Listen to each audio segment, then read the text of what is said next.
موضوع عمرو السولية، بصوا يا جماعه عشان نبقى على ميه بيضه كده، عمرو السولية عايز يلعب في الاهلي.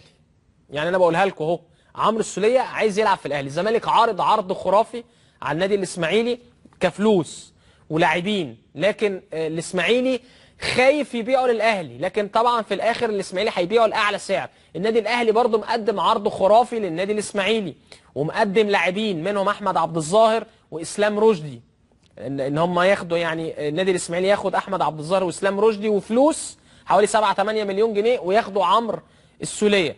ونفس القصه النادي الاهلي طبعا بيفاوض امبي عشان يشتري صالح جمعه، والموضوع بالنسبه لامبي منتهي.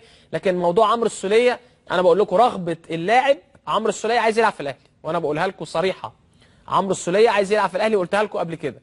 الزمالك عايز عمرو السولية، الاهلي عايز عمرو السولية، الاسماعيلي هيبيعوا لاعلى عرض. لكن لغايه دلوقتي عمرو السولية عقده مستمر مع النادي الاسماعيلي، هينتهي في شهر يناير القادم او في نهايه الموسم القادم مش عارف، لكن هو ليه حق التوقيع في شهر يناير القادم لاي نادي يرغب.